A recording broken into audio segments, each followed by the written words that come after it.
Welcome to the Indie Beacon Show, where readers can discover great new indie authors. Find us on all major podcast systems and YouTube. Join B Alan Bourgeois on today's show. Hi, and welcome to the Indie Beacon Show. I'm your host, B Alan Bourgeois, and today I have with me Angela Jefferys, who's written a very fun children's book, and I'll let her explain it to you in a moment. Welcome, Angela. Thank you. Thank you for having me, Alan. It's nice to meet you. It's a pleasure. So let's start off with the basics. You really haven't been a writer for very long, but you were inspired to write this book. So tell me what inspired you and how did you end up doing it? Well, actually, I've been a writer most of my life, just didn't really do much with it.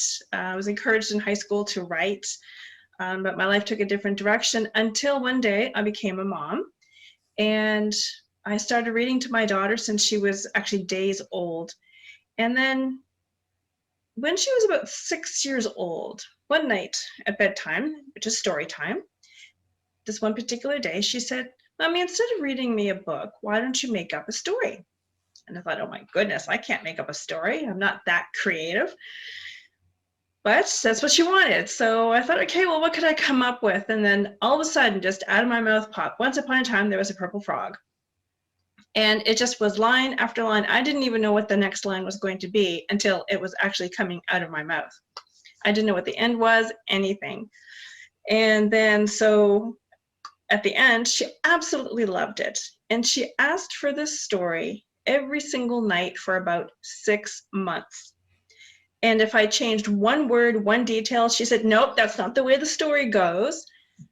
So what was interesting is because she made sure that I repeated it word for word, it got embedded in my head, word for word.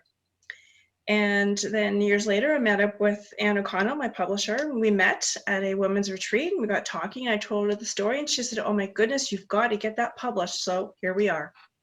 Now, this book is actually based on you as a younger child to some degree because you ran in through some bullying of your own. So if you don't mind touching on that a little bit so people can better understand it. Sure, and it's funny because I never even really connected the dots until Anne asked me to write a bio.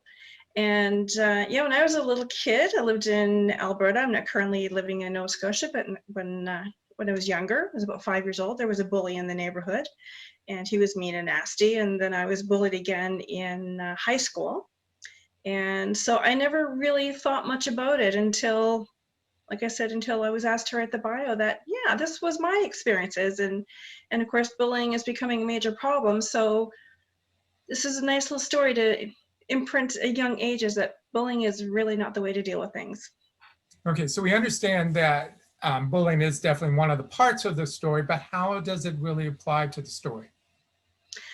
Well, it's the introduction. Basically, Hubert the purple frog is bullied because he's purple, because he's different. He's not like all the other green frogs, and it upsets him very much. And then one day he wakes up and he has a green spot. And he's panicking, doesn't know what to do because he's already bullied enough for being purple. So what is going to happen to him now? Because now he's a purple frog with a green spot. And he tries to hide it to avoid being bullied even further. And of course, the story continues on. He has a new green spot every day until his mom finally discovers it and sits him down and has a little talk, a little heart-to-heart with Hubert and make him realize that, you know what, being different is perfectly A-okay. There's nothing wrong with being different. Now, originally your daughter was real young when you started telling the story. How many years have gone by since that time period? Well, her 15th birthday is coming up in a couple of weeks. So how does she feel about the book now?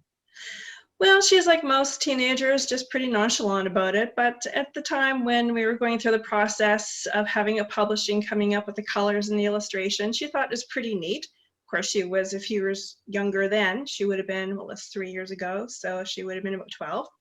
But I involved her in choosing the illustrations, the colors, and what Hubert would look like. And she was pretty adamant that he had to look like a proper frog and not a humanized frog. So that's why they're all sitting on the floor instead of on a desk chair when they're at school at their desks, things like that. Out of curiosity, has anyone chosen to dress or act as a character for Halloween as the frog or anything? Sorry, could you please say that again? Sure. Has anyone over a Halloween time period chosen to dress as the frog? Not that I know of. I've never been told of that, if anyone has. Okay.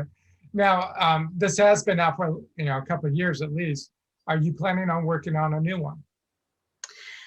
I think about it every now and again, but nothing seems to come to me as a good inspiration as a follow-up. I do have thoughts of a series of a different line of books of Felix the Gnome, but right now I am in the middle of writing a self-help book. Okay, tell us a little bit about that. This is a teaching memoir, so basically it's my life experiences and of adversity. I've had a lot of tough times in my life, starting from when I was a young kid. And so in the book, I'm going to share those life experiences and the exact steps that I took to overcome all of those. Experiences such as emotional abuse, physical abuse, rape, scarcity, having a very narcissistic mother and all the fun stuff that came with that. And how I overcame that to become a happy person instead of miserable and blaming everybody for everything that's wrong in my life. Those are the two choices. Do we just get stuck and stay stuck, or do we become unstuck and move forward? I chose to move forward, obviously, and this is what the book is about, is to help people that are really truly stuck, don't know how to get out. This will help them. This will give them steps that they can take to help them move forward. Now, that actually comes from a fact that you spent 20 years in the insurance agency, but then you chose to start teaching this particular subject matter as a way, through the process of your own awakening. Is that correct? Yes, absolutely.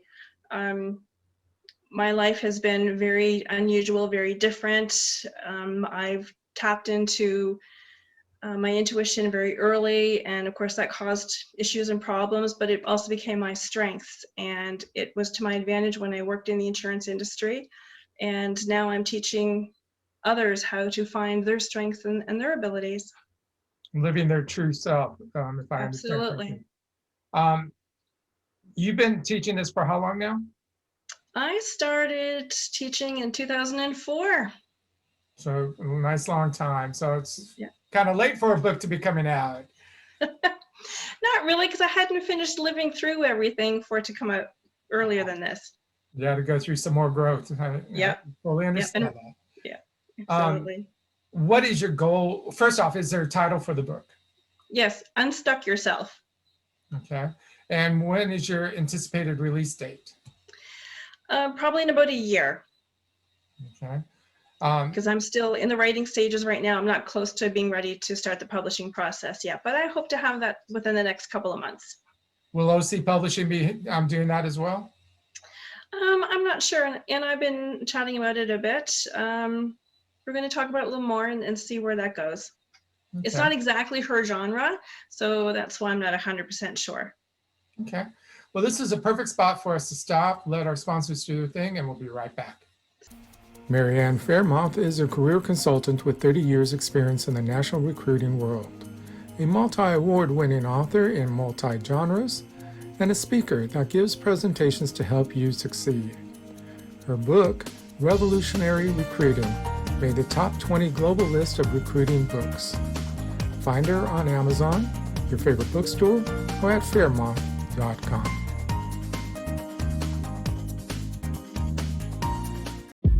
Factor 7, the newest thriller by author J.D. May, will keep you turning the pages with mystery, betrayal, lies, and infidelity. Ripped from the headlines, Factor 7 follows two prominent doctors who uncover a clandestine plot to spread a bioweapon with a 98% mortality rate. Journey with them as they experience a world of murder, power, intrigue, and corruption, where it becomes deadly clear that exposing the truth is just as dangerous as the weapon they seek to expose. Hello, I am the author, Denise Bryson. My first book is The Things That Cross My Mind, Inspirational Poetry with Life Lessons. And then my audiobook is Love's Reality, and it is also inspirational poetry with a jazzy flair. And then my new book is The Sex, the Lies, and the Soul Ties. They're really short stories written from a poetic expression. And then I have my first children book series, the Blinky series, which the first book is called Meet the Coins, and it is both in English and Spanish. And then the new book, From Coins to Bills. I am the author, Denise Bryson. To embrace your children's imagination, check out Diane Floyd Bame's books for kids. There's The Moonling Adventures, all about the animals in the Serengeti. And then there's Harry the Camel, learning to love yourself just the way you are. Then The Little Girl in the Moon. There's one about friendship, another one about the big ideas, which is an inspirational story, and then Tour Tycho Town, right there in Tycho Crater on the moon. All of Diane Floyd Bame's books are available at B4R Store. Welcome to the Indie Beacon Show, where readers can discover great new indie authors. Find us on all major podcast systems and YouTube. Join B Alan Bourgeois on today's show. Hi, and welcome back to the Indie Beacon Show. I am your host, B Alan Bourgeois, and today I have with me Angela Jefferys. We've been talking about two of her books, one that is currently published, has been published for a couple of years. And all I can think of is The Purple Frog, but there's a first name to that, and I apologize. I'll let you say what the name is. It's called The Purple Frog. What is The Purple Frog? Okay, I was thinking there was a first name to that. So, and then we were talking about her self-help book, Searching and Growing, and you have a current working title of? Unstuck Yourself. Unstuck Yourself, okay. Now, you had mentioned that you thought about doing another series of books. What kind of line are you thinking about for that? Yeah, I was thinking of putting together a set of books called Felix the Gnome, and Felix the Gnome is inspired by a real person. My husband is Dutch, and he has an aunt and uncle who are in their 90s, and his uncle Felix is absolutely precious. He is just very, very special, but he looks very much like a gnome. He's very small, he's very short in stature, but he has the white beard and the white hair. And what he did for a living is he was a bookbinder. And to add to it, his wife was a potter. And the name of their town also translated in English into Nut Town. And I thought, oh my goodness, this just begs to be written as a story. So we went to visit one day and got to look at his bookbinding equipment and spoke with him a little bit further to get to know him a little more. He doesn't speak English. I don't speak Dutch, so my husband had to do the translation. But it was amazing. He has quite an incredible life story. And I'm trying to think of how I can incorporate some of his stories into Felix the Gnome. But I don't think that's going to happen because Felix the Gnome is a clumsy fellow, because gnomes have feet that are slightly turned in. So when they walk like this, like most animals do. But Felix will have bigger feet, so he's very clumsy. And for example, one storyline that I do have as a rough draft is he tripped and fell down and rolled down a hill, but then he found an animal that was in need of help.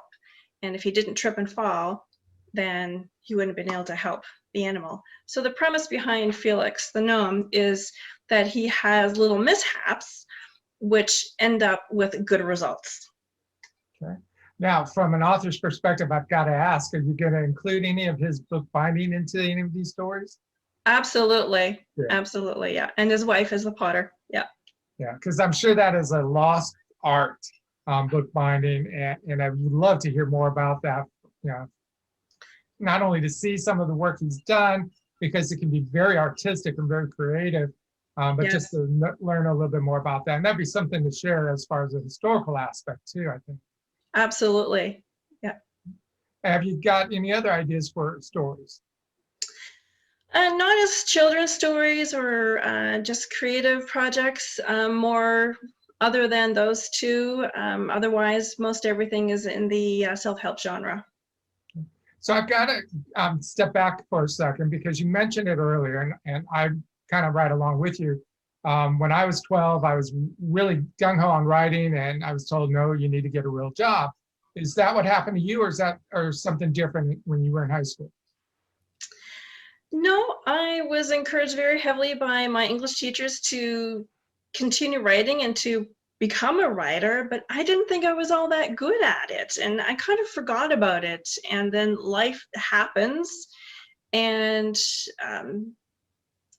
I started writing years ago, but more blog style type of writing for Facebook posts, for my Facebook groups, my Facebook page for my healing work and my counseling work. And it just stayed as small little snippets of writing. But now it's finally time to put it into a book. So it wasn't anything along those lines. It's just, I didn't think I was all that good of a writer, but looking back, I have to admit, I'm actually not too bad at it. So let me ask you this then, from a writer's perspective, you've done both the children's and a self-help, so not that much in fictional long stories. Do you think that that delay in writing has helped you fine-tune your craft in some way, whether it be just purely mental, since you haven't done a lot of long writing? Do you think it helped any? Probably, because I grew along with it. Absolutely. But I find it quite interesting that I've looked at some of my old blog posts from about 5 years ago, and I read them and I think to myself, I wrote that? Wow, that's really good. Like, not to toot my own horn, it's more like I'm surprised. I'm surprised at how good the writing was back then, and I'm worried if it's still as good now, because of course I want it to come across as good writing. And I, of course, always put myself in my own way, as probably a lot of writers do. So you're always concerned whether or not it stays good. But I think you're right on that, Ellen. I think that all this early writing certainly helped me. It was like my early training ground, and helped me get my training wheels off and then start to do some proper writing. So I'm going to ask the big $1 million question here. As a writer, both children's and self-help, what words of advice do you have for someone who's interested in writing? Just do it. Just don't think about it. And that was always what held me back in writing the self-help book or any book, was I get my own head in my own way. So just don't think about it. Just sit down and start writing. And it doesn't matter if it seems like nonsense or it doesn't come across as being good writing to you at the time. Just sit and write. Just grab some prompts, find yourself some writing prompts, and just go and just see where you land. So I'm going to ask the big question for you personally. You've written the self-help, you've written the children's. Do you have any desire to write a fictional story? I thought about that long and hard, because when I was a teenager, I did attempt to sit down to write a whole novel, and it would have been a mystery. And at the time it would have been along the lines of something like the Three Investigators, if you remember those. And but at this point in my life, my focus is heavily on the self-help and perhaps the Felix the Gnome. I think the only fictional and the only creative would be Felix the Gnome. Otherwise, I have so many ideas for self-help books. That's where my focus is going to end up staying, I think. Okay. We have a couple minutes left of this episode, or this section. I'm going to ask, in reference to the Get Unstuck self-help that you're working on, you've been teaching that for a while and growing it and stuff. Where do you see yourself going with that particular project? Well, I'm in the midst of creating a 6-month Unstuck Yourself program, which is going to follow the exact information and exercises that are in the books. I've been doing this work for years already, just in bits and pieces and different kinds of workshops and seminars and things like that. So I'm creating that 6-month program, and I would like to do some more retreat-based work and talk some presentations on it. Now that 6-month program, is that something that an individual will be able to do through the book, or is that something that they're going to need some guidance and counseling with? Well, the program itself is guided by me. It's in group work online. But when the book does come out, then yes, absolutely. The point is for the person to work with the book, to read this my personal stories, to see what I went through, but how I overcame it, and then give them very specific steps. So they can choose to have a mentored program or just work on the book on their own. Okay. This is a perfect spot for us to stop. Let our sponsors do their thing. We'll be right back. Hi, I'm Rox Berkey. I write the Enigma series with my co-author. We write as Brakefield and Berkey. Today we have 12 books in this series, with The Enigma Threat being the newest release on January the 8th of 2021. It's an exciting book that goes to the next generation, and we hope that you'll check it out and all the other books in the Enigma series. Thank you. Publishing marketing package for authors. $1,500 value, save 40% now. Includes a 6-piece marketing kit of 250 bookmarks, 250 business cards, 250 postcards, 1 table banner, 1 table runner, and 50 download cards, plus book cover design, ebook creation, PDF setups, upload to Ingram Spark, scroll placement, video commercial, and interview on IBS. Plus much more. Email bourgeoismedia@look.com for details or bourgeoismedia.com. Hi, I'm Mel Greenberg, author of Running with Our Eyes Closed, book 1 in the Empty Nested series. To the world, Samantha has the perfect life. 3 wonderful children, a loving husband, so she thought, and a life split between Dallas and Italy. When her youngest leaves for college, it all comes crashing down, forcing Samantha to re-examine everything. Over 7 days in one of the most romantic countries in the world, Samantha faces the past she thought she'd overcome and begins to redefine her role as a woman, a wife, and a mother. What would you do if you had to put your life on hold to care for a loved one? Well, during COVID, almost all of us have been doing just that. I'm Charlotte Canyon, award-winning author, actress, and speaker. And my book, You Have to Laugh to Keep from Crying, shows you how you can revive, thrive, and survive with 4 golden rules. You have to love one another. You have to respect one another. You have to have patience with one another. And most of all, you've got to forgive one another. I'm Charlotte Canyon, and I approve this message. Welcome to the Indie Beacon Show, where readers can discover great new indie authors. Find us on all major podcast systems and YouTube. Join B Alan Bourgeois on today's show. And welcome back. This is your host, B Alan Bourgeois. We are talking with Angela Jefferys. We've been talking about her self-help, Get Yourself Unstuck, and also her children's book, The Purple Frog, and plus other projects she's working on as well. So let's get right to the heart. Where can people find your books? Well, The Purple Frog can be purchased any place that sells books. It can be ordered online. Of course, Amazon has it, Barnes & Nobles. Here in Canada, we have it at Chapters Indigo. I know a lot of stores locally here have it in store. I'm not sure about elsewhere, but it can certainly be ordered online. Okay. And of course, Get Yourself Unstuck is not available yet. Hopefully within a year it will be.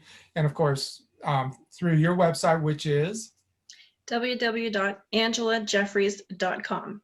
Okay, and also they can go to the OC website if they want to, OC Publishing, but ideally through your website. Now, how can people reach out to you to learn more about the sessions that you do and help people get unstuck?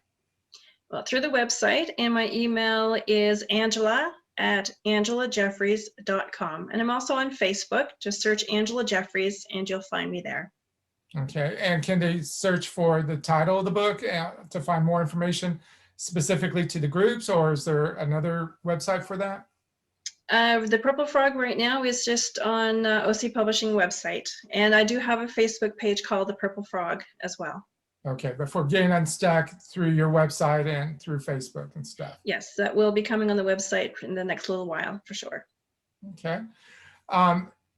With the fact of getting unstuck, because we do get stuck in a lot of our old habits and stuff, even some that we don't not even aware of, give us a quick little inspirational statements to help somebody start the process?